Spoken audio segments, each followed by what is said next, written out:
Bonjour, on est le 21 décembre 2018. Ça s'approche. Les fêtes de fin d'année, ça approche. Et voilà. Il n'y a pas encore de neige, mais il y a beaucoup de pluie. Voilà. Ceci dit, on va faire un petit exercice de géométrie plane, géométrie purement plane, en se disant que on possède un cercle. On a un cercle en sa possession. Voilà. Donc, je rappelle que le cercle, c'est le lieu des points qui sont équidistants d'un point fixe qu'on appelle le centre. Et le centre, bon, donc voilà tout ce lieu. Hein, le centre est ici. Donc on a toujours la même distance, et cette distance-là, c'est le rayon du cercle. La distance, en fait, on a une distance constante qui est le rayon, R constant. Et donc on a un point fixe, on a une distance qui est c'est le lieu des points qui est à une distance toujours la même par rapport à un point fixe qu'on appelle le centre. O est le centre du cercle. Le cercle ici, je vais l'appeler C. On l'appelle avec une lettre C ronde. Bon, comment dessiner un cercle? Bon, ça dépend. Si on est sur de la poterie, ben, c'est deux points de sèche avec un compas avec deux points de sèche. Hein, avec un système d'engrainement ici pour coulisser, pour faire écarter voilà, les deux branches de, comment on appelle ça, du compas. On peut avoir, par exemple, en poterie, on peut avoir deux points de sèche. Bon, si on n'est pas en poterie, on peut avoir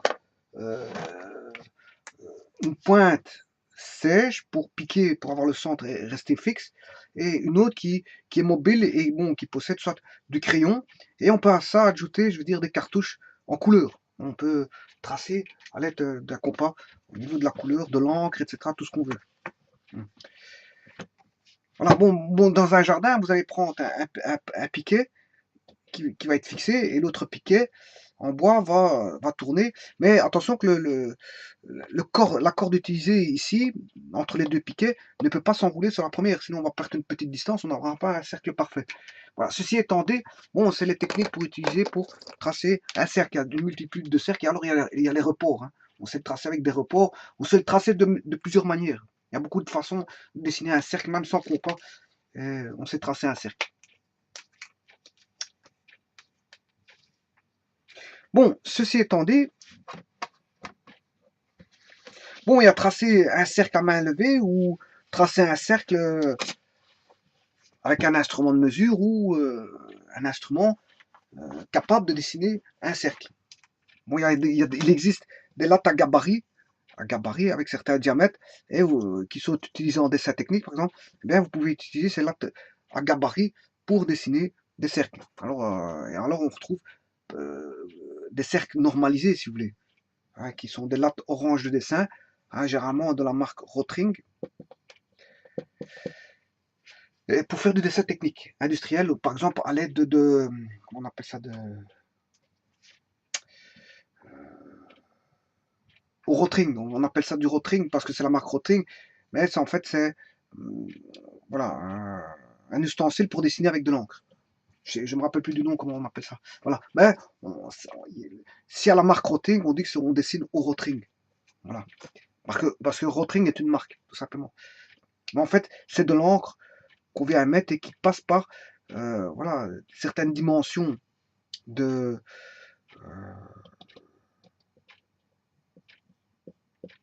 Enfin, je ne sais plus comment on appelle ça, je ne me rappelle plus du nom, c'est certaines dimensions de mines. Voilà. Il y a certaines mines.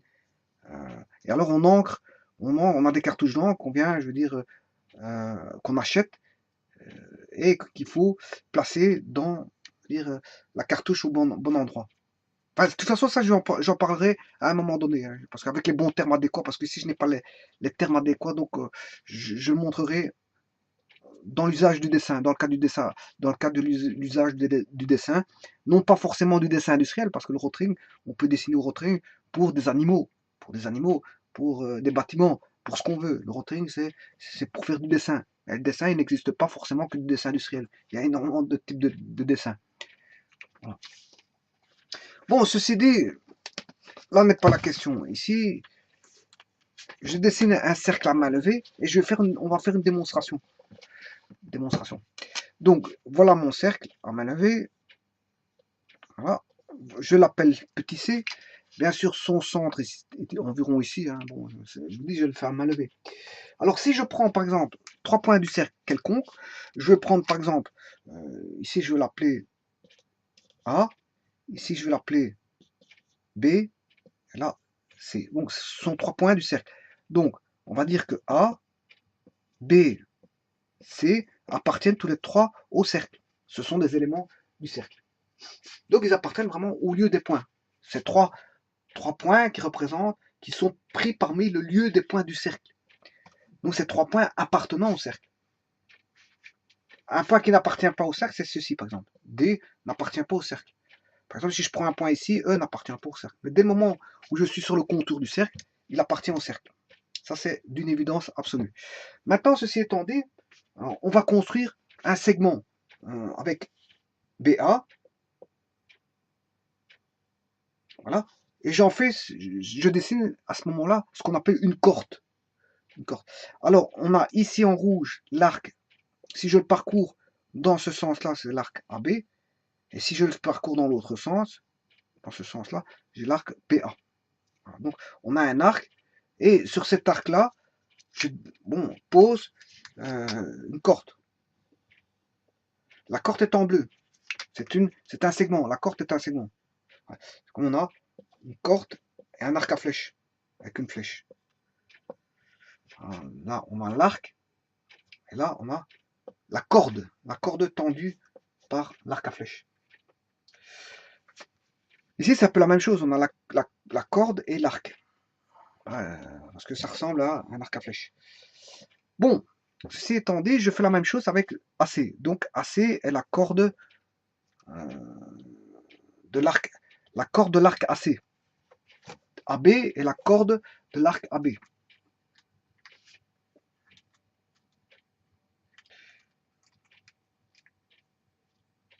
Donc, on a deux cordes. On a la corde AB et AC. Bon, maintenant, je vais construire la bisectrice par rapport à AB et AC.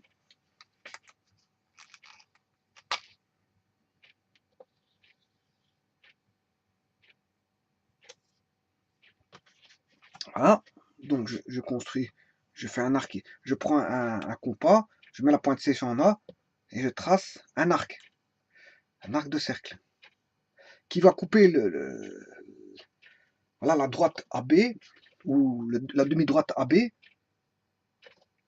on va dire, on a un point X1. Et il va couper la droite AC, on a un point, on va dire X2. Ensuite, de X1, on reprend son compas, on élargit son compas, on prend un plus grand écartement que le précédent, et là, on met la pointe C ici, et de nouveau, on refait un nouvel arc, de nouveau un nouvel arc, et voilà que j'ai l'intersection de deux arcs qui est, je ne sais pas si on voit à l'écran, on ne l'a pas vu, mais bon, on l'a presque vu. J'ai mis un arc comme ceci par rapport, bien sûr, à X1, point de C en X1. Je dessine un arc au compas avec le compas on a écarté le compas pour avoir une plus grande mesure par rapport à la précédente. Hein. Voilà. Et X2, je mets la pointe C en X2 et je fais de nouveau un arc sans bouger, bien sûr, à l'arc qui a été pris en X1. Hein. C'est le même arc X1. Le même arc a été pris pour quand on a mis la pointe C en X1 est le même que quand je vais mettre la pointe C en X2. Je garde le même arc. Je ne change pas l'arc par rapport au précédent ici. Là, j'ai un point d'intersection. Je vais appeler X3. Et enfin, on relie A3A ici, le point A au point X3. Eh bien, là, c'est ce qu'on appelle la bisectrice, qui est une droite qui va passer, bien sûr, par A et par X3. C'est une droite qui va passer par A et X3. Bon, maintenant la bisectrice ici, hein, pour le besoin de ma démonstration, ma bisectrice coupe, si vous voulez, le cercle. Donc, AB c'est quoi? C'est AB et AC sont deux cordes. AX3 est la bisectrice de, si vous voulez, AB et AC. Voilà. Donc on a 3 points, ça c'est l'existant, hein. On met tout sur papier. Voilà, soit c'est un cercle de centre O. On part, je dis toujours en géométrie, ou peu importe, hein, je veux dire, on part du néant vers la construction. Hein. On construit néant vers l'existant. Et pour aller du néant vers l'existant en géométrie, c'est par le biais de la construction géométrique. Et la construction géométrique, c'est rajouter des éléments géométriques. C'est ajouter des éléments géométriques qui n'existaient pas. Voilà. Donc on part du néant, on va vers l'existant. Alors, le néant, j'avais rien. Ensuite, je mets un plan. J'ai mon plan. Le premier élément que j'ai, c'est un plan. Hein, quelque part, on part d'un plan, soit un plan pi, puisque je fais la géométrie plane, soit un plan pi. Donc voilà mon plan pi. Voilà. J'avais rien. Je mets un plan pi. J'ai un plan pi. Voilà. Mon plan pi, il est mis. Ensuite, j'y place un cercle. Soit un cercle de centre O et de rayon quelconque, hein, de rayon R quelconque. Voilà. R étant un rayon quelconque. On s'en fout de rayon, c'est pas ça qui. Voilà. Ensuite, vous voyez que là j'ai mon plan, là qui existe, là j'ai mon cercle qui existe dans le plan, et ensuite je place 3 points appartenant au cercle. Donc je place 3 points. Ensuite, qu'est-ce que je fais? Bon, je crée 2 segments. À partir des 3 points, je crée 2 segments qu'on appelle des cordes. Hein. Donc je crée 2 segments qui est AB et AC, si vous voulez. Segment AB et segment AC. Donc AB et AC sont 2 cordes, si vous voulez, du cercle. Ensuite, je construis la bisectrice de AB et AC, voilà, qui va coupe le cercle C en un point, voilà, que je vais appeler le point E. Voilà, en E.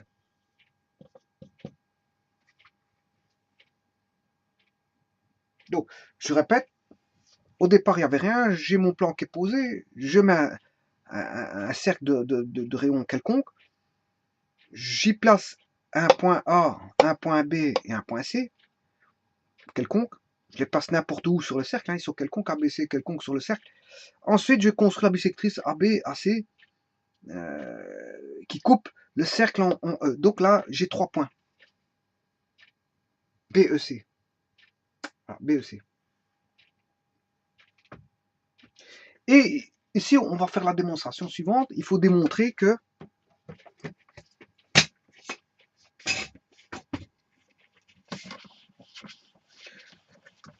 niveau des distances, que le carré, donc il faut, ça ce sont toutes mes hypothèses, hein. Ce que j'ai ici, c'est ce qui est connu. Qu'est-ce qui est connu? Mais c'est tout ça, c'est tout ce qui a été posé. Donc c'est toutes mes hypothèses. Mes hypothèses, c'est le connu, l'existant au départ. Donc je pars du néant, je crée de l'existant, mais ça en constitue, mais l'existant en constitue mes hypothèses. Tout ce qui est posé là, ce sont mes hypothèses. Hein, je pars d'un cercle, je sais bien que j'ai un cercle. Par hypothèse, j'ai un cercle. Par hypothèse, j'ai 3 points appartenant au cercle. Par hypothèse, je sais bien que j'ai une bisectrice. Hein, et que AE en constitue la bisectrice parce que j'ai construit la bisectrice sur AB, AC qui coupait le cercle en E. Donc je sais bien que AE est une bisectrice par hypothèse. Voilà, AE est une bisectrice par hypothèse. Voilà. Par contre, ce qu'il faut démontrer, c'est ce qu'on appelle la thèse. Et là, la thèse, il faut juste démontrer qu'au niveau des distances, on a la distance EB carré est égale à un produit de distance. Donc le carré EB est un produit de distance qui est EA fois ED. Quand est-ce qu'on aura ça? C'est quand on aura les hypothèses telles que mentionnées ici. Dans ce cas de figure-là, j'aurai... c'est ce qu'il faut démontrer. Quand on a ça, on a ceci. Mais il faut le démontrer. Si je le démontre, c'est que c'est vrai. Ce sera sûrement vrai, hein, parce que je veux dire, ce sera sûrement vrai. Parce que s'il demande, Généralement, dans les démonstrations, quand ils demandent de démontrer quelque chose, c'est quelque chose qu'on sait que ça existe, mais que vous devez démontrer. Donc, on sait bien que ça existe. Donc, on est dans une véracité. Maintenant, il peut y avoir des personnes qui mettent une fausse thèse et que vous devez démontrer que c'est faux. Bon, mais ici, on doit démontrer que la thèse est vraie. Hein, c'est ce qu'il faut démontrer, que la thèse est vraie. Hein. Si c'est vrai, ben, je dois le démontrer mathématiquement. Si c'est pas vrai, je dois aussi le démontrer mathématiquement et prouver que c'est pas vrai. Bon, ceci étant dit, je vais refaire le dessin ici parce que c'est vrai que je vais en retirant toutes les hypothèses et tout ce qui est aidé pour la construction. Donc maintenant, on a notre plan pi qui est ici dans mon cas de figure ici. Le plan pi, c'est mon tableau. Voilà, donc j'ai un plan pi. J'ai un plan pi. On sait bien qu'on a un cercle, voilà, de centre O que j'appelle C. On sait bien que j'avais un point A, un point B sur le cercle et un point C sur le cercle.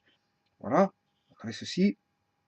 Voilà, et que on avait construit la bisectrice de AB à C pour avoir, si vous voulez, le point A, B, C et E.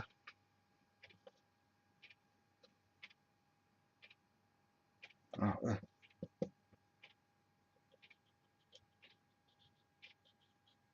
Alors, là, on a dit quoi que... Oui.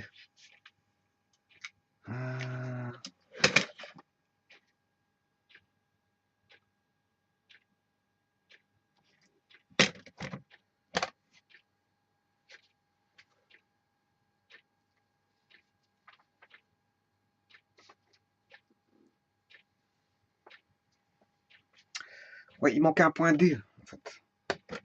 Parce que je vais démontrer que EB carré est égal à A fois ED. Il manque le point D. J'ai oublié de dire ce que c'était que le point D.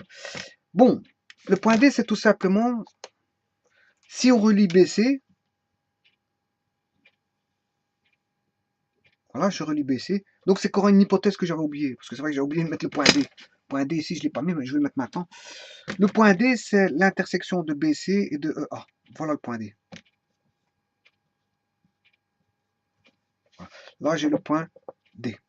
J'ai pas besoin du centre hein, pour la démonstration. Donc voilà, je mets mon point D. Donc AE est la bisectrice de AB à C. Et D n'est tout simplement que l'intersection du segment BC et du segment AE. Je relie B à C qui est existant, j'en construis un segment. Ce segment-ci, je l'avais déjà construit, c'est simplement ce segment en rouge que j'ai oublié. Cette fois-ci, je l'ai mis. Ce segment en rouge, je l'avais oublié. Voilà. Donc maintenant, l'intersection de ce segment-là et ce segment-là donne le point D. Point D. Et donc maintenant, je peux démontrer ceci. EB carré est égal à EA fois ED en distance. Alors, comment faire ça? Là, elle a toute la question. Eh bien, on n'a pas beaucoup de choix. On doit démontrer que le produit de distance au carré, EB carré, donc EB carré c'est ceci, hein. Je vais le tracer. Voilà, EB carré, il nous demande cette distance-là. Ceci au carré, hein, qui est EB carré, c'est égal à EA. EA, ben, il est ici. EA, voilà. Donc EB au carré, c'est, si je fais ça au carré, c'est ceci fois, si vous voulez, ED. EA fois ED. Donc EA fois ED. EA fois ED donne EB carré. Et ce sera toujours le cas si bien sûr on a la construction, les hypothèses que je vous ai données. Ce sera toujours ça. Donc la formule-là ne sera valable, c'est une formule en fait, qui sera valable uniquement si on a les hypothèses suivantes, hein, que je vous ai mis tout à l'heure. C'est-à-dire que AB est une bisectrice de, enfin que AE est la bisectrice de AB à C, voilà, et que ABC appartient au cercle et que E est le point de concours de la bisectrice de AB à C, et que bien sûr D est le point de concours entre BC et AE. Et dans ces cas-là, si on a tout ça qui est posé, on peut se dire que EB carré vaudra EA fois ED. Ben, c'est ce qu'il faut encore démontrer. Hein. Voilà. Comment démontrer ces distances-là? Comment démontrer que si je fais la distance là au carré, je prends cette distance-là, EB au carré, mais c'est EA fois ED. Donc EA fois ED. Ça au carré, c'est ça fois ça. Bon, comment démontrer ça? Bon. Là, ça va demander pour cette démonstration une présence d'esprit. La première chose, c'est de poser le connu. Le connu. J'ai mis en vert ce qu'il fallait multiplier. Hein, c'est EB carré est égal à EA fois ED. Bon, qu'est-ce qui est connu? On sait bien que ce qu'on sait, la première des choses qu'on sait, c'est que AE est une bisectrice. Donc, ce qui veut dire si AE est une bisectrice, ici, l'angle là est égal à l'angle là. C'est la première des choses que je sais. Cet angle-là, je vais l'appeler alpha.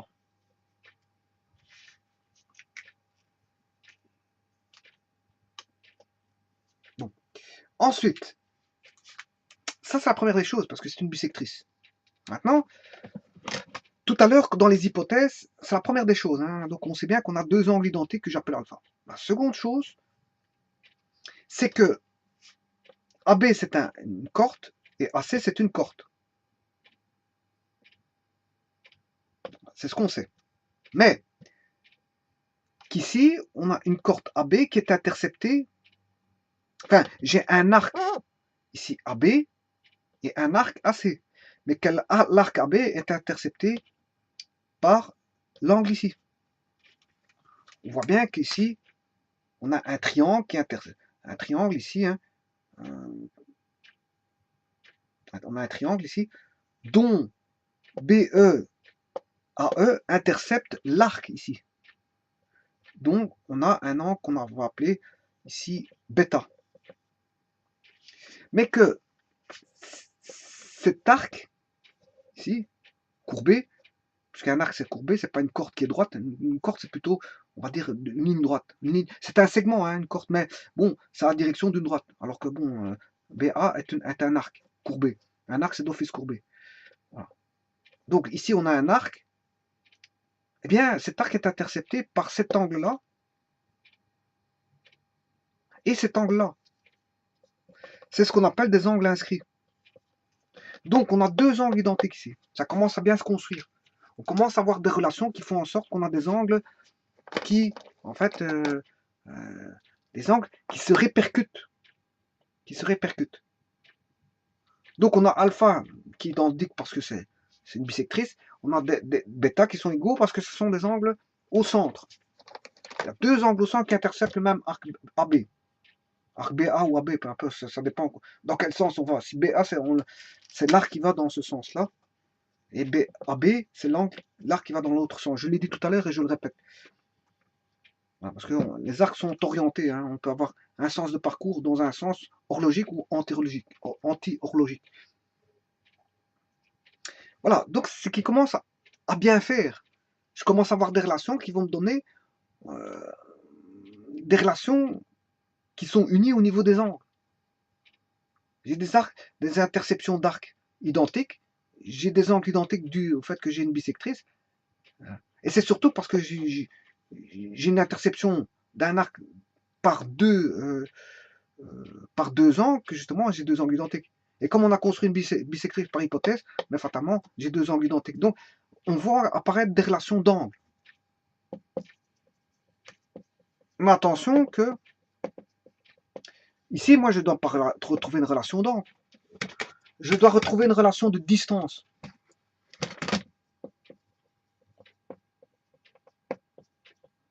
Alors, comment faire passer d'une relation d'angle à une relation de distance?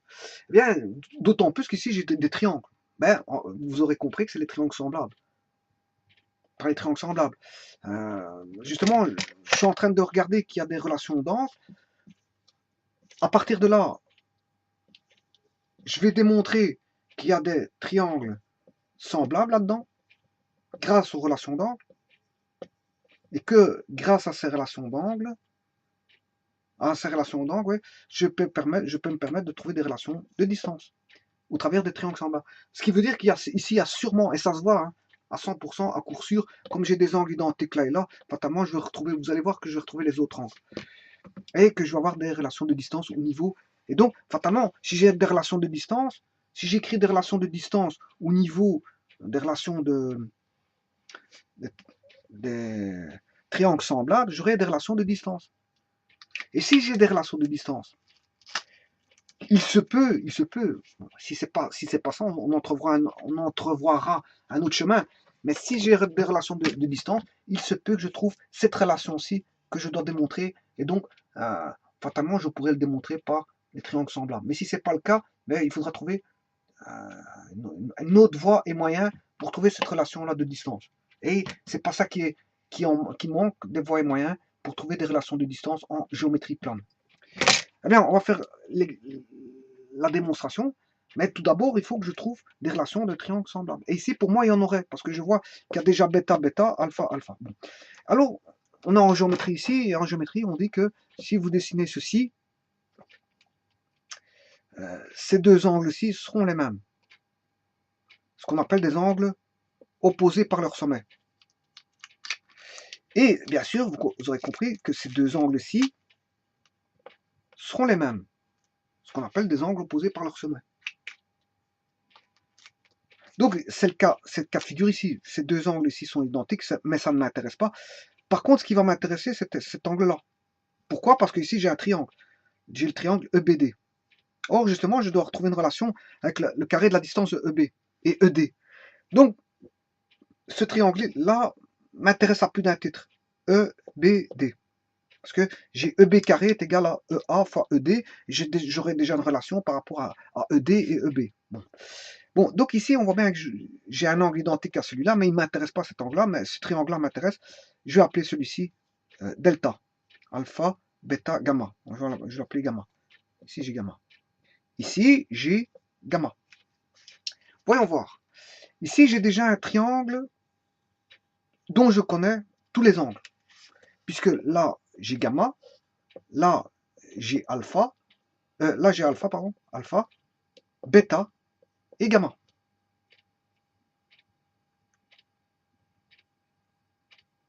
Donc, si j'ai alpha, bêta, gamma, bien sûr qui donne 180, parce que la somme des angles dans un triangle fait 180 degrés.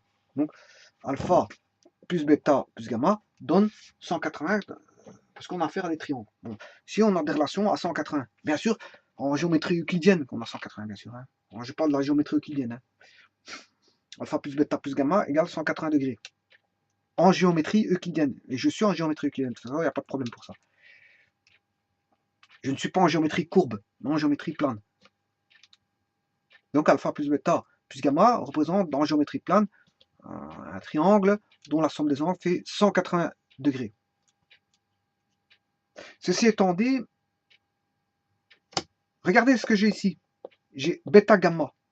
J'ai bêta gamma. Or, j'ai un triangle. La somme des angles dans un triangle fait 180. Donc, si j'ai bêta plus gamma plus un angle x qui fait 180, sachant que alpha plus bêta plus gamma fait 180, mais alpha plus bêta plus gamma plus x vaut tout simplement alpha. X vaut tout simplement alpha. Fatalement, parce que si je prends ici 60, ici je prends 70, je vais mettre des valeurs pour que vous compreniez bien. Ici, si je mets gamma est connu, si gamma est connu, 70, gamma est connu ici. Si je mets gamma 70 et bêta 30 par exemple, donc gamma est connu, 30, voilà. Ce qui fait 70 plus 30, ça fait 100, 180 moins 100, ce qui veut dire qu'alpha vaut 80. 80 degrés. Donc alpha vaut 80. Maintenant, ici, voilà, c'est ça que ça veut dire. Si je prends le premier triangle, ADC, je vais recommencer, hein, pour bien que ce soit bien compréhensible. Si je prends ADC, le triangle, ben, alpha plus bêta plus gamma vaut 180. Supposons que je prenne alpha égale 30, bêta vaut 70, ben, ça voudrait dire que 30 plus 70, ça fait 100. Pour avoir 180, il faut que gamma fasse 80. Donc là, j'ai bien 180, par exemple. Maintenant, si je prends le triangle, ça c'est pour le triangle ADC. Si je prends le triangle BDE, je connais bêta, qui ferait par exemple, ici dans ce cas-ci, j'ai pris 70 degrés en exemple, 70, parce que bêta vaut bêta. Si j'ai 70 ici, j'ai 70 là-bas. Voilà. Ensuite, ici, le gamma, il est connu, il vaut ce gamma-là. Or, le gamma ici, j'ai pris 80. 70 plus 80, plus x fait 180. Que vaut x? X qui est ici, l'angle B, ici. 70 plus 80, 140, ça fait 150. Ce qui fait que x vaut 30, effectivement. Ce qui 30 qui fait alpha. On aurait pu s'en douter. Hein. Donc cet angle-là vaut alpha. C'est ça que je veux dire. Voilà, on a déjà deux triangles de trouver au niveau des angles. On connaît au niveau des angles BDE, au niveau du triangle BDE, on connaît tous les angles alpha, bêta, gamma. Au niveau du triangle ACD, on connaît tous ces angles, puisqu'on a alpha aussi, bêta, gamma. En fait, ils ont les mêmes angles, mais pas forcément les mêmes mesures. Hein. Donc, ce sera bien des triangles semblables. Puisqu'en fait, il y a des critères au niveau des triangles semblables, je les avais vus une fois en vidéo, mais un des critères, c'est d'avoir trois angles identiques. Et ici, ils ont tous les deux trois angles identiques, donc ces triangles, le triangle BDE et ACD, sont des triangles semblables.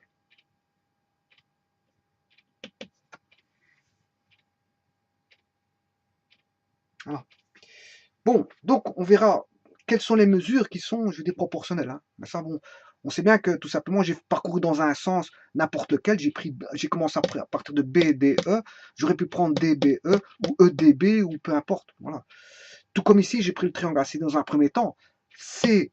CACD, j'aurais pu dire ce triangle ADCA ou l'appeler CDA ou ACD ou... Enfin, il y a plusieurs dénominations possibles.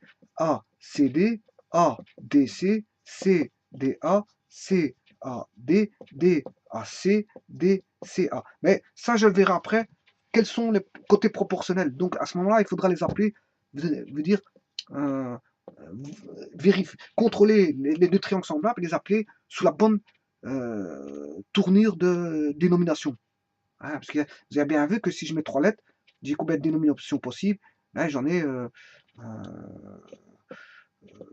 pour A, je sais mettre, si je prends ACD, ACD, ADC, donc j'en ai déjà deux. Donc, ça commence par A, mais si ça commençait par C, j'en aurais encore deux autres, et si ça commence par D, j'en aurai deux autres. Donc, au total, j'en ai 6. En fait, c'est ce qu'on appelle les permutations. J'ai trois lettres, et j'ai fait la permutation. Voilà, j'ai trois positions, et je dois permuter trois lettres parmi ces trois positions-là. Mais c'est factoriel de 3, ce qui fait 1 fois 2 fois 3, ce qui fait 6 possibilités. Donc j'ai 6 possibilités d'appellation. Hein, pour le triangle ici, pour le triangle là. Ici. Mais après, je devrais leur attribuer des lettres, pas dans n'importe quel sens. Hein. Je devais mettre en relation les deux triangles semblables ici, pour que justement on ait les relations de longueur. Là, je ne peux pas faire ça n'importe comment. Là, je verrai à ce moment-là, je vais positionner les bonnes lettres au bon endroit, l'une par rapport à l'autre, pour avoir les bonnes relations de distance. Parce qu'ici, on a une relation critère d'angle qui me fait dire que j'ai deux triangles semblables. Mais pour l'écriture des distances, il faut que je mette en place l'écriture du triangle. Bon, on n'en est pas encore là. Je vais encore regarder un troisième triangle.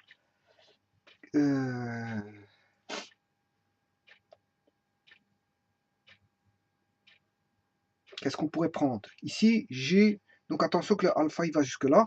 Le alpha, il va jusque là. Ah, il y a quoi un autre triangle semblable? Regardez. Ici, on a bêta. G bêta. Ici, on a alpha. Donc, ce qui veut dire que le triangle EBA est aussi semblable. Triangle EBA est semblable aux deux autres. Pourquoi? Parce que j'ai l'angle bêta, je vous l'ai montré, il est là. J'ai l'angle alpha qui est là. Donc, fatalement, le troisième, il vaudra exactement gamma. Donc, j'ai affaire à trois triangles semblables. Ça commence à se construire. Donc, en fait, on va vraiment faire ça par les triangles semblables. Vous allez voir que c'est grâce à ça que je vais permettre de faire les relations. Bon, maintenant, on va écrire les relations. Ben maintenant, il faut prendre les bons triangles. Bon, si je prends le triangle, par exemple, ACD, par exemple, je prends le ACD, c'est deux-ci, BDE. Mais j'ai dit que maintenant, il faut l'écrire dans le bon sens. Hein. BDE, ACD et BDE. Ah. Bon, je vais écrire une relation avec eux. Donc pour ça, qu'est-ce que je vais faire? Je vais récupérer un tableau ici. La première des choses à faire.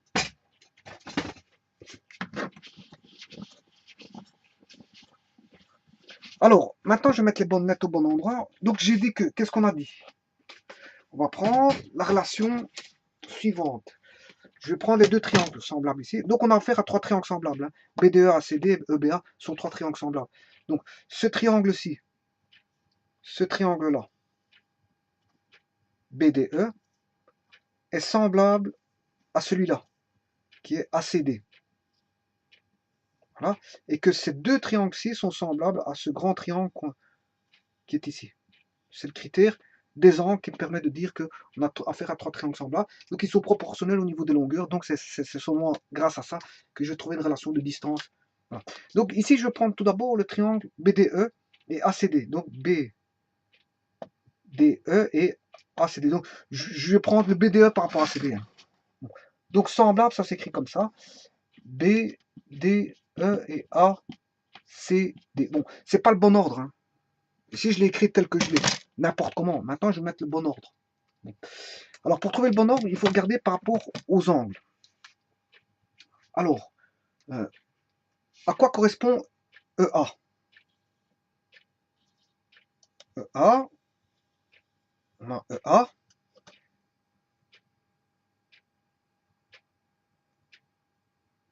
Ici, je suis en train de voir de BDE.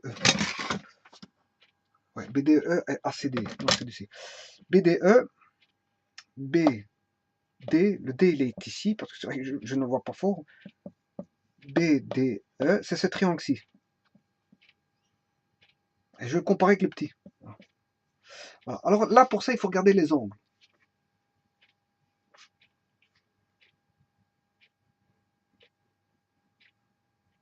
Alors, on sait bien que si je regarde les angles, bêta il est là, bêta il est là. Qu'est-ce qui est opposé à l'angle bêta? Mais c'est le segment BD ici. Qu'est-ce qui est opposé à l'angle bêta ici? C'est le segment DA. Donc, BD et DA sont des côtés, on va dire, homologues.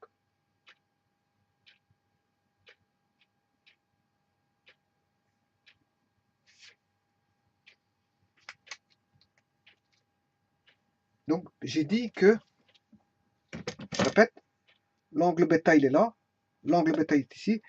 L'opposé à bêta pour le triangle BDE, c'est BD. Et l'opposé à l'angle bêta pour CDA, eh bien c'est DA. Donc, quels sont les côtés homologues? C'est BD et DA. BD et DA sont homologues.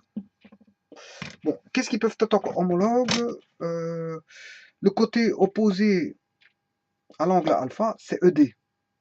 Ici, pour alpha, c'est AC. Donc, pour EBD, le côté opposé à alpha, c'est ED. Voilà. Et le côté opposé à alpha pour CDA, mais c'est DC. DC. Voilà. Et on comprend qu'on a un troisième côté, que le troisième côté va, je veux dire, va se conclure de lui-même. C'est-à-dire qu'il ne reste plus qu'un côté qui est j'ai mis BD,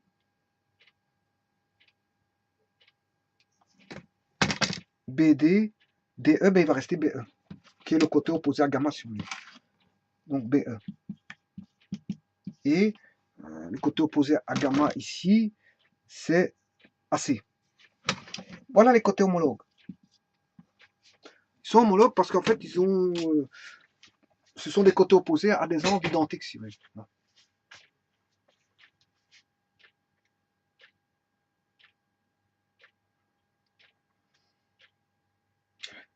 Donc, qu'est-ce qui est homologue à BD? Mais c'est pas AC, mais c'est pas AC. BD, ce sera DA. Qu'est-ce qui est homologue à ED? ED,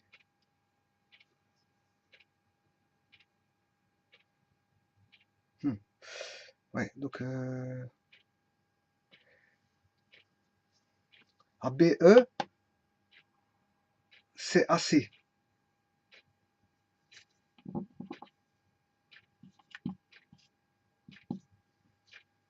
Ouais, parce qu'en fait, le côté D, il doit rester D, hein, fatalement. Je dois laisser le D ici à sa place. Hein. S'il y a un D identique, je dois laisser à sa place. Bon, voilà. Donc, qu'est-ce qui est homologue à BD? BD, c'est DA. Hein, en laissant le D dire sur lui-même. Hein, homologue à lui-même. D, le point D est homologue à lui-même. Donc, et le côté homologue à BD, BD, c'est pas DA, mais AD, parce que je dois laisser le D au bon endroit. BD, et non pas DA, mais AD. Voilà. Alors, BE est homologue. BE est homologue à AC, oui. Et DE est homologue à DC. Voilà, ça c'est la bonne écriture. Maintenant qu'on a trouvé l'écriture des triangles, en fait, c'est le triangle BDE est semblable à ADC. Triangle BDE, exactement. Hein, là, c'est vraiment l'appellation, la bonne appellation. Et il y en a plus 12 comme tout à l'heure. Tout à l'heure, je les ai appelés n'importe comment parce que j'étais en train de forger la construction au travers de mon analyse. Mais ici, c'est fixé. Hein. C'est le triangle BDE qui est semblable au triangle ADC. Donc, je peux écrire tous les rapports possibles et imaginables de ceci assez aisément. Donc, qu'est-ce qu'on va écrire? Que BD, la distance BD sur AD bien, est proportionnelle à, est égale, je m'excuse, est égale à BE sur AC, qui est égal à DE sur DC. Voilà, ça, je tire ça de deux triangles semblables qui sont BDE et ADC. Donc, si vous voulez, je tire cette relation du triangle BD, enfin, on va dire, pour être exact, BDE, BD, BDE est semblable à ADC. Exactement, pris en segment homologue, hein, BD, voilà, son homologue, ce sera AD.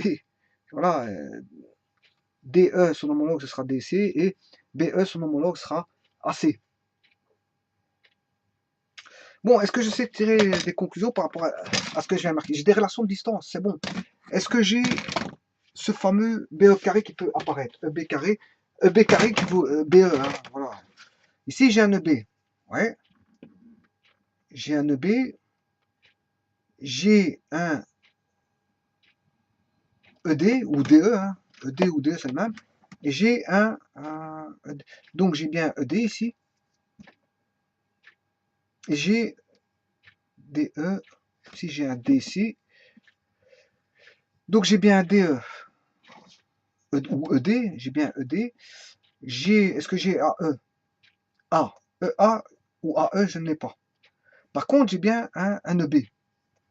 Donc, ce qui va m'intéresser, c'est cette relation ici. J'ai EB et DE. Voilà. Donc, à partir de ça,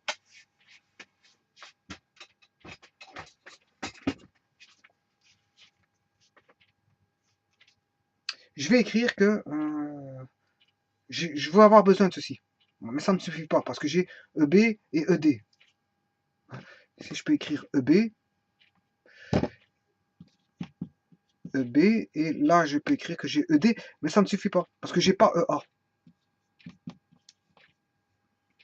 EB, qu'est-ce qu'il y avait avant? Je me suis trompé ici, c'est DE, c'est ED. Ouais, voilà. Mais ça ne me suffit pas. Donc il faut Comme j'ai une deuxième relation avec un deuxième triangle, j'ai encore une relation avec un troisième triangle semblable, qui est semblable aux deux autres, mais je peux écrire une relation de triangle semblable et peut-être là retomber sur EA. Le EA que je n'ai pas. Donc ici, c'est ce que je vais faire. Je prends le triangle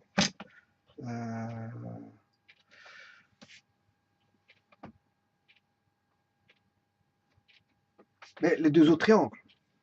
Je vais mettre en relation les deux autres triangles. Ici, j'ai pris ADC. Je vais reprendre ADC. ADC. Et cette fois-ci, je reprends comme ça, je les mets en lien.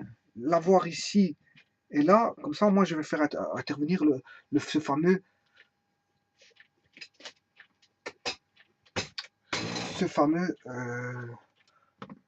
EA. Puisque j'ai une lettre A. Ouais, j'aurai une lettre A. Maintenant, pour avoir le E, il faut que j'aille chercher par rapport à l'autre triangle qui est non plus BDE, mais qui est le triangle EBA. Mais là, je n'avais pas pris dans le bon ordre. Hein. EBA. Voilà, ici, je vais avoir EA. C'est grâce à ça que je vais avoir EA. EBA, grâce au triangle EBA. Je vais avoir EA grâce au triangle EBA.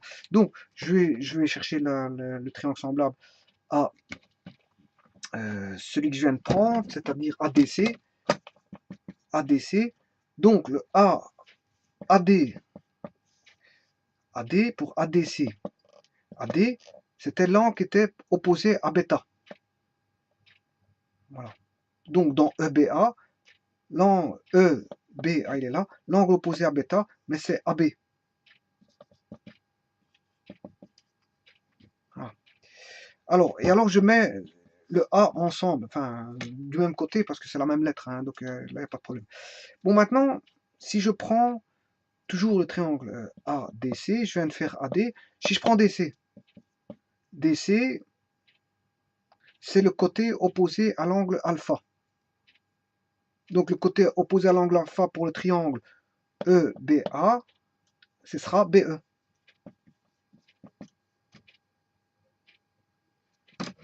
Voilà, et faisons le dernier côté. Le dernier côté, donc on a ADC, je viens de faire AD, j'ai fait DC, et je vais rechercher AC. AC, c'est le côté opposé à, si vous voulez, alpha. Donc, pour avoir son côté homologue, il faut que je prenne le côté opposé à alpha pour le triangle BEA. Et alpha est ici, donc ce sera BE. Ah, c'est pas possible ça. Alpha, ce côté opposé, c'est AC. Bon, je recommence. AD, c'est le côté opposé à bêta. Côté opposé à bêta pour ce triangle ici, c'est BA. Ou AB. Voilà, donc ça c'est bon. Pour alpha, ce côté opposé pour le triangle ADC, c'est AC. Voilà, si je prends alpha ici, ce côté opposé, c'est BE. Donc c'est que là, il y a une erreur là. Hein. C'est que je me suis trompé pour DC, c'est le côté opposé à l'angle alpha. Oui, c'est parce qu'en fait, je comprends mon erreur. Ici, c'est alpha et l'angle gamma, il est ici. Non. Gamma est ici, c'est l'angle supporté par ADC. L'angle ADC vaut alpha, si vous voulez. Enfin, vos gamma, vos gamma. Ça, mon erreur, elle est là.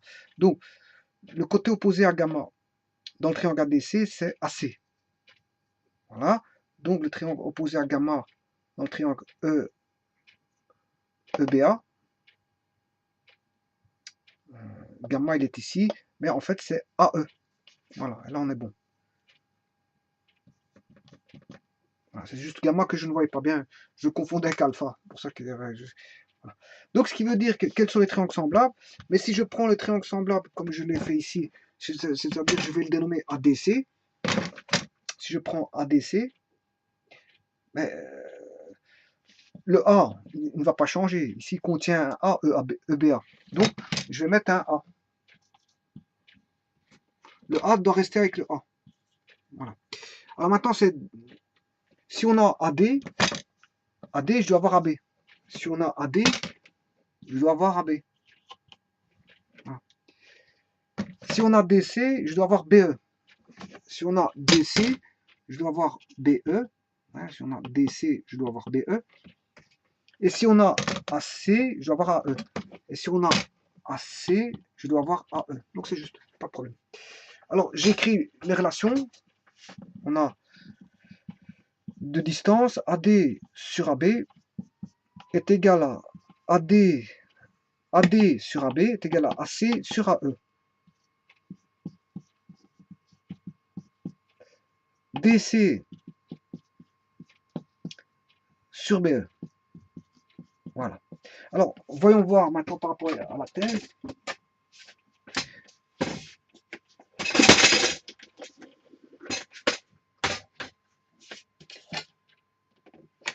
Voilà. Je dois démontrer que EB carré est égal à EA fois ED. Bon, on va faire la démonstration. Hein. On va démontrer ça, démonstration. Pour ça, je n'ai pas besoin de toute la triple égalité ici. Je n'ai pas besoin de tout ça. Parce qu'en fait, il me faut EB, EA, ED. EB, ED, il est là, il n'y a pas de problème. Donc je vais prendre cette double égalité ici, j'ai pas besoin du restant. Et ici, j'ai besoin de... Ce que je n'ai pas, c'est EA. EA dans la première, donc je vais aller rechercher dans la seconde. Donc ici, j'ai AE, je vais aller chercher EA. AE ou EA, c'est le même. Hein. Donc là, j'ai bien EA. Et ici, de nouveau, j'ai BE, qui est EB en fait.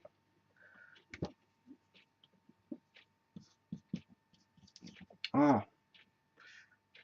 Donc je vais retirer, si vous voulez, ces deux égalités ici. Donc pour démontrer ça, je vais avoir besoin de double égalité qui est, on va démontrer à partir de ceci. De deux équations proportionnelles, hein, je veux dire EB sur AC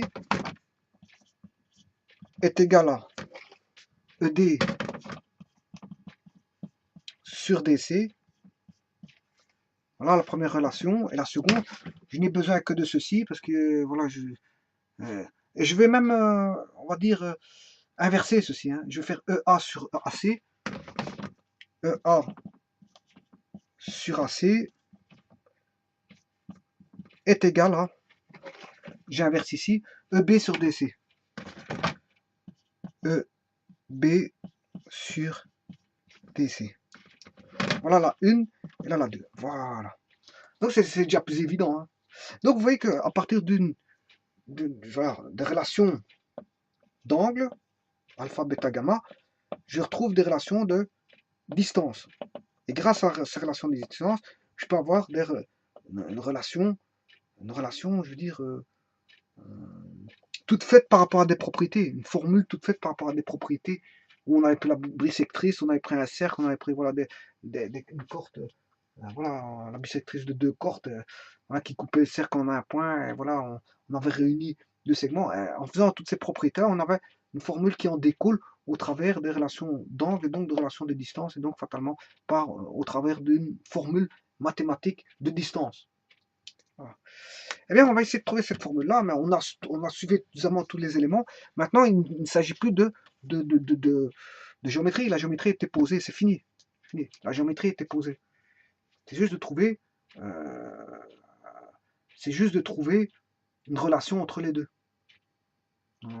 Là, c'était plutôt des mathématiques. Je veux dire, c'est plutôt de l'algèbre. C'est de l'algèbre. Hein.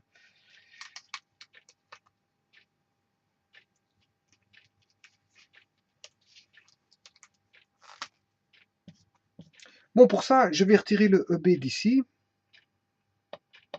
du 2.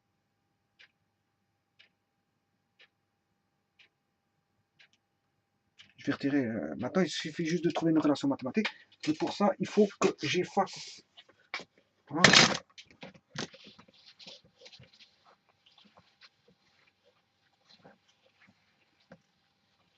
Je vais retirer le EB du 2, ou le EB du 1, peu importe. Hein. Ouais, je vais retirer le EB du 1. EB, c'est ED fois AC sur DC. EB du 1, c'est égal à, de l'équation 1. Il y a plusieurs manières d'y arriver, mais ici, je vais prendre la 1, c'est pas un problème. Je choisis mon chemin. Je vais prendre la 1, je retire EB. C'est ED sur DC. Fois ED sur DC fois AC. Voilà. Voilà, ça, je tire ça de la 1. et je vais l'injecter dans le 2. EB. Non, si je fais ça, j'aurai pas EB carré.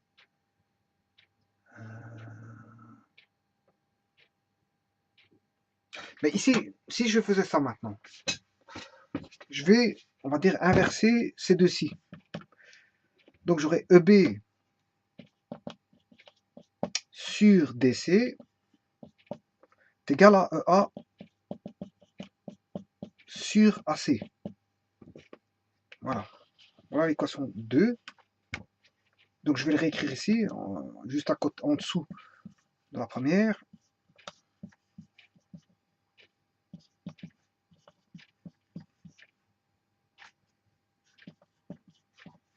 Voilà. Alors ici, on voit clairement, plus clairement comment ça va s'établir. Hein. Je n'ai même pas besoin de faire de substitution au aux caisses. Pourquoi? Parce que regardez bien. Si je multiplie la 1 avec la 2, j'ai EB carré, EB sur AC, fois EB, je fais la 1 fois la 2, fois DC. Voilà pour le membre de gauche. Hein. EB sur AC est égal à EB, enfin EB sur AC fois EB sur DC est égal à ED sur DC. ED sur DC multiplié par EA sur AC. C'est plus évident. Hein. Alors EB fois EB, ben, c'est EB carré. AC, DC, je le fais passer dans l'autre membre.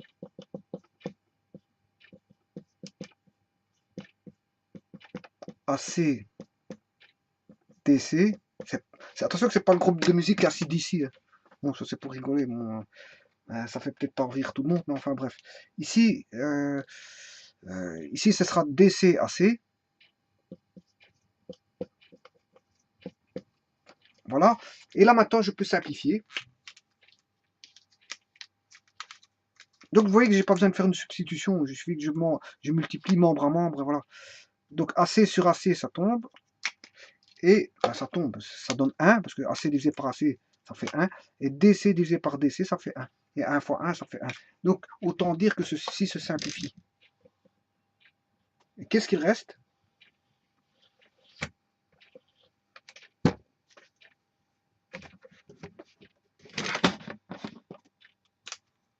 Il reste ceci. Ce qu'il fallait démontrer. EB carré est égal à EA. Oui, pour avoir la même chose, il suffit juste de commuter EA, A fois ED. Et là, c'est celle qu'il fallait démontrer, puisqu'en fait, la thèse, c'était EB carré est égal à EA fois ED. EB carré est égal à EA fois ED. Donc, en fait, c'était vrai. On a démontré quelque chose qui n'était pas une thèse vraie, parce qu'on peut émettre une thèse fausse, mais c'est rare quand on fait ça, et de démontrer que c'est faux. Alors voilà. Si on demande de démontrer que c'est faux, il faut le démontrer. Mais ici, on demande de démontrer que c'est vrai. Donc ici, la thèse, voilà, elle est vraie. Et donc, ça a été démontré que c'était vrai. Et donc, si je devais résumer ceci, on part du principe que au départ, on a des relations d'angle, hein, et on trouve des relations de distance au travers des triangles semblables ou qui fait intervenir la notion d'angle et de triangle semblable, d'angle de triangle semblable et fatalement de distance. Et quand on a ces distances-là, on trouve une relation mathématique au travers des différents triangles semblables qui vont donner des relations d'écriture. Voilà. Ce qui veut dire que ceci n'est vrai que pour les hypothèses qui ont été prises. Hein. C'est pas toujours vrai, ça, ce calcul-là. Ce calcul-là n'est pas toujours vrai. Il est valable uniquement que si vous prenez deux cordes, que vous prenez la bisectrice qui vient couper, je veux dire, on a un point bien précis qu'on a appelé E, et quand on coupe ceci, eh bien, c'est les distances là. Hein, là, on avait A, B, C, que quand on a, je veux dire, pris la bisectrice des deux cordes, voilà, et que ces deux cordes viennent couper, on va dire, une autre corde qui est BC. On a une relation à trois cordes. Hein. Une corde ici, une corde là. Et là, on a une troisième corde. Fatalement, c'est pas. Voilà. Le diamètre, c'est une corde spéciale. Hein. Le diamètre est une corde spéciale, voilà, qui reprend tout un demi-arc de cercle. Donc ici, c'est bien une corde. On a une corde BC, la corde AB, la corde AC.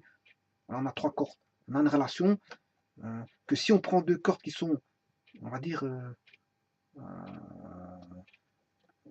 on en prend la bisectrice de deux cordes, eh bien, quand on va couper cette troisième corde, qu'on va appeler le point D, eh bien, et que bien sûr, cette bisectrice coupe le cercle en un point E, mais qu'on a une relation de distance. C'est-à-dire qu'on aura cette distance au carré, hein, cette distance au carré sera égale à la distance de la corde formant, qui est le segment. On va dire cette corde-là, ça aussi c'est une corde. Hein. Toutes les cordes ici. Ça c'est une corde aussi. Hein. C'est une corde construite au travers de la bisectrice. C'est la corde EA. Et la bisectrice, c'est la droite qui EA. C'est la droite EA. Attention de ne pas confondre une droite et un segment. Si je dis EA, ça c'est une droite. Si je dis EA, ça c'est le segment. Et ça c'est la corde. Voilà, c'est la corde. Donc, le segment ici est une corde. Le segment BE ici est une corde. Le segment AC est une corde. Dès le moment où on a, voilà, on entrecoupe, je veux dire, un cercle, on a affaire à des cordes. Donc ici, j'ai une corde ici. Ceci est une corde. J'ai une corde, deux cordes. Une, deux, trois, quatre, cinq cordes construites. Il y a cinq cordes construites ici. Cinq cordes. Et il y a une relation de distance par rapport à ces cordes. Ceci est une corde, oui. Donc EB carré est égal à la distance de la corde EA fois le segment, voilà, le segment, fois la distance du segment ED. Mais qu'est-ce que c'est que ce segment ED? Le segment ED n'est pas une corde, mais c'est tout simplement la distance de coupure de deux cordes, puisqu'on a la corde, on a la corde EA ici, et la corde BC. Donc le point de coupure des deux cordes BC et EA, c'est le point D. Une des origines de la corde, où on calcule les distances, c'est E. Hein, calcule par rapport, vous voyez, on calcule par rapport à un point qui est une origine d'une corde. Enfin, je dirais même de deux cordes, parce que c'est la corde EB et EA. E est l'origine de la corde EB et EA. Donc, on multiplie le carré de la distance de la corde EB fois la distance de la corde EA, mais multiplié par quoi? Par un certain ED. ED, ce que c'est, je vous l'ai dit, c'est la distance de l'origine où on calcule les distances des cordes EB, EA, mais c'est une origine E qui va prendre en compte pour le second segment un point D qui où ED n'est pas une corde, où ED tout simplement défini par une extrémité D, D qui est l'intersection de deux cordes. D est le point d'intersection entre BC et AE si vous voulez. Voilà. Et là j'ai le point D. Donc en fait c'est la distance. Je prends une, si vous voulez c'est ça. Je prends une origine E de corde. La distance du carré de la corde EB, distance du carré de la corde EB, fois la distance de la corde EA, vous voyez que je prends toujours par rapport à E, voilà, eh bien, EB carré, la distance de la corde au carré EB est égale à la distance E de la corde EA, fois certaines distances ED, où D est l'intersection de deux cordes qui sont les cordes EA et BC. Voilà. Où D est l'intersection des cordes EA, ayant pour origine toujours E, hein, de la corde où on calcule les distances, hein, parce que je calcule pas la distance par rapport à E ici, par rapport à E ici, et toujours D même c'est par rapport à E, même si ce n'est pas une corde, c'est par rapport à l'origine E, c'est ça que je suis en train de dire, c'est toujours par rapport à l'origine E. Voilà, où D c'est le seul qui n'est pas une corde, puisqu'en fait c'est le point d'intersection entre BC et EA. Voilà. Et donc ça constitue un segment, donc c'est la distance d'un segment ED. Donc EB carré est égal à EA fois ED. Et ça, c'est pas toujours valable. C'est valable que si on a une bisectrice, bien sûr, quand on a pris deux cordes, hein, et qu'on a pris la bisectrice pour former une corde, voilà, une troisième corde, et que de là, on a une distance, une autre corde, où quand on calculera son carré, eh bien, on aura la multiplication d'une distance d'une corde déjà construite fois une certaine distance qui est l'intersection de deux cordes. Alors on va dire ça comme ça. Voilà. Enfin, l'intersection de deux cordes qui donne un point d'intersection et par rapport à l'origine du calcul des distances de cordes par rapport au point E, ben on calcule certaines distances, une certaine distance ED qui n'est pas une corde. ED n'est pas une corde. C'est toutes des cordes sauf ED, si vous voulez. C'est ça que je veux dire. Tout est corde, sauf ED qui n'est pas une corde, qui est un segment provenant, bien sûr, de E qui est de l'origine de corde. Oui, parce qu'il y a une corde là, EB, et une corde EA. E est l'origine de deux cordes. Mais que D provient de l'intersection de deux cordes, EA et BC. Donc, tout est une question corde, sauf le dernier segment ED qui n'est pas une corde, mais qui provient de l'intersection de cordes. Voilà. Enfin, pour le point extrémité de la D. Parce que E provient déjà d'une origine de corde, hein, de deux cordes. E provient de EB et EA. Donc, tout est corde sauf D, si vous voulez. Voilà. Et voilà. Et donc, quand on a pris ça, ben voilà, on a la relation là. C'est pas tous les jours qu'on a cette relation-là. Enfin, c'est pas tout le temps qu'on a cette relation-là. C'est uniquement quand on a défini les choses comme je l'ai défini par hypothèse. Quand on a défini les choses par hypothèse comme je l'ai montré au départ, ben, on a cette relation mathématique-là, pour autant qu'on a défini tout ce que je vous ai montré tout à l'heure. Voilà, je vous remercie beaucoup.